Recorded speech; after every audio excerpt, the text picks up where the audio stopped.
you remember the time when I made an object pool and I was really happy with it? And then do you remember that time I made a data persistence system that worked with the object pool and I was really happy with that? And then, do you remember that time I made a chunk-based world streaming system that worked with both of those and I was really, really happy? Well, I had to rewrite it all. Welcome to my devlog. As a professional creative, I've been using 3ds Max for a very long time. And whilst the UK can't afford to hire anyone, I'm filling my days as a solo indie game dev. Recently, I released Combat Search Rescue on the MetaQuest, and now I'm prototyping a game for release on Steam. So my object pool data persistence chunk-based world streaming system had a major flaw, and I found out fairly early on because I'd sat down to use it and flesh out the game by adding all the other level placeholders so I could then work on systems for doorways and maps and things like that to get us around. So there were a few problems. The loading of the object pools was getting longer and longer and longer. And the time it was taking to open that bootstrap scene that loaded the pools was taking longer. The way my system works is I have a bootstrap scene at the beginning, which takes control of the camera and displays a graphic, and then it loads the next scene. And that jump from scene one to the next bootstrap scene that has all the object pools in was taking longer and longer, and I hadn't even put all the objects in that the end game is going to have. And it's because when you drag in the serialized fields references for all the prefabs, before the scene can start, it has to load them all. And I could see it, I could physically see it, and I was like, oh no, this is not good, because by the time the game's finished, that time it takes from the first bootstrap to the second bootstrap scene is going to get longer, and there's going to be nothing happening there, right at the top of the game. And I thought, the player might not even see most of this. If they don't get past level 1, levels 2, 3, 4, 5, 6, 7 and 8 are never going to be seen, and we're still loading all that at the beginning.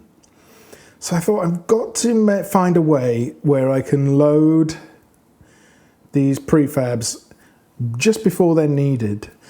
And I did some research and went down a few rabbit warrens, and down each branch of that, the answer I kept seeing, one of the answers I kept seeing was use Unity addressables. Now I've heard of Unity addressables, and I know that people are using addressables to add downloadable content to their game.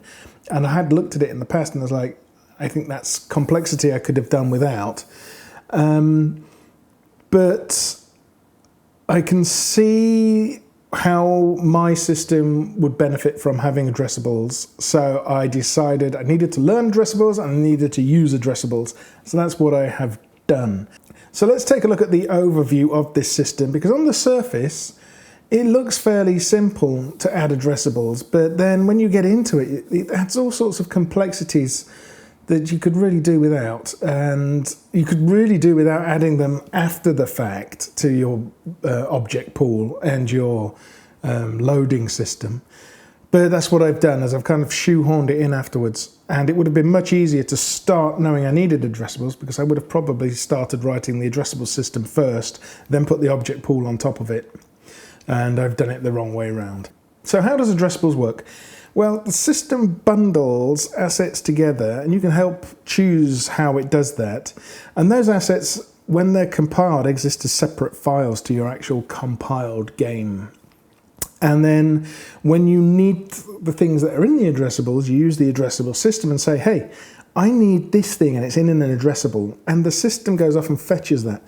The systems can be configured to look to see if there are new addressables, and this is how downloadable content works, or patches to your game, because it has a catalogue of where all the addressables are, and you start with them all locally, but it can look online and go, have they uploaded a new one? Is it newer than this? This one was dated November 2025. Let's have a look if there's another one. And it goes, oh yeah, there's one December 2025. I'll download that. So it downloads it from the net, and it gives you that instead. And that system, on the surface, it looks really easy. You just have a reference, you go, want this, and it gets it.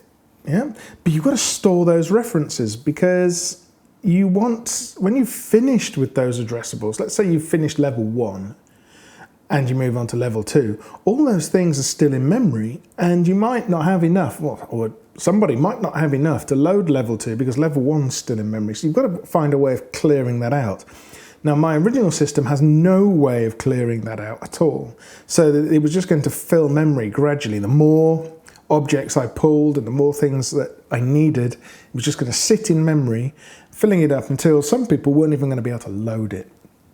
So the other part of the complexity is when you don't pull the prefabs from the addressable directly, you pull a reference, and then from that reference it loads it, and then you extract your prefab from that. So it's a layer of separation. And then it's called a handle, an asset reference handle. And that asset reference handle is a link to that memory that you've allocated for that object. So you need to store that handle, because when you finish with it all and you put everything back in the pool, you can actually clear the pool and remove it on loading level 2. You then say, this addressable that you loaded from this handle, I don't need it anymore. And it goes, okay, and it just removes it from memory. You do a garbage collection at that loading point from level 1 to level 2, and then you load all your new addressables for level 2, and it goes through the same process. Is there a newer one? No, just load this one then, gives you the reference, and then you start extracting your prefabs out of that. And it's a really nice way of managing your memory. The way I've implemented it is I have a scriptable object that lists all the levels. Now, there's a reason for having your levels listed in a scriptable object, and that's because you can add scriptable objects to addressables.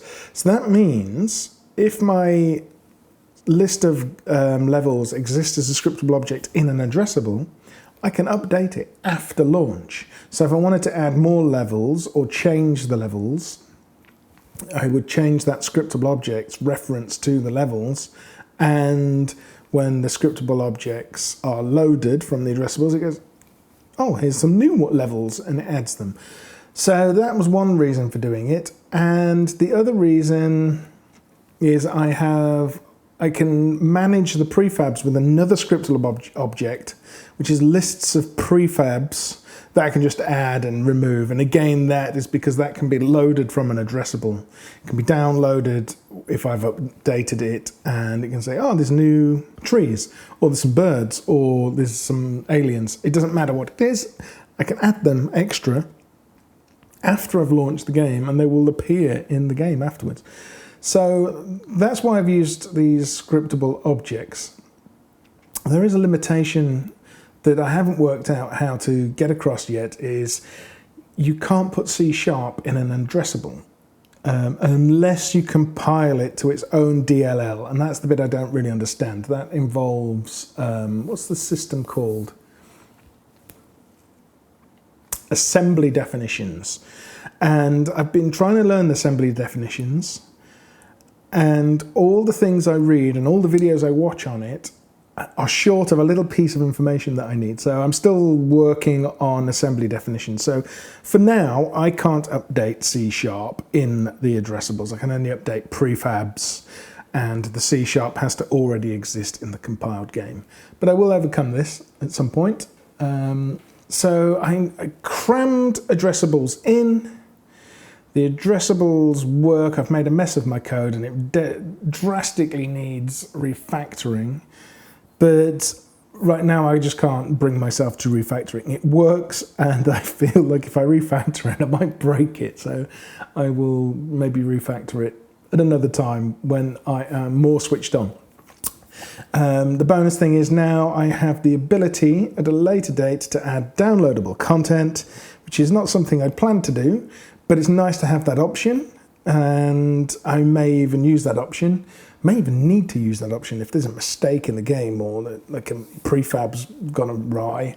I may need that system to fix bugs later.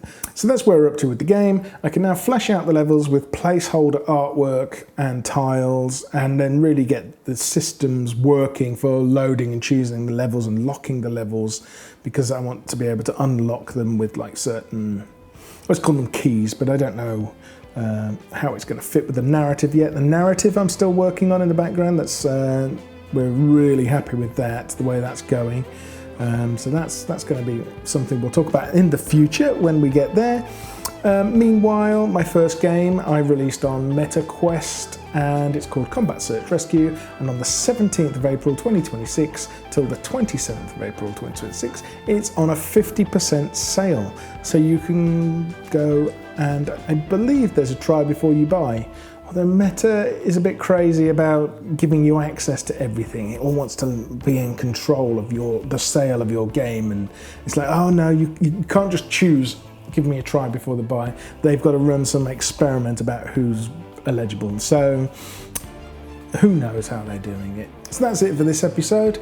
The viewing figures are astronomical again. It went down from 20 people viewing it to just 2. So whoever you are watching it, thanks. And perhaps if you've got a MetaQuest headset, I'll give you the game for free. Just go to my website and say, hey, I'm one of the 2 viewers on your content, and I'll give you that game. Until next time, have a nice day. And what the hell? That's a stupid ending. Anyway, that's the ending. See you next time.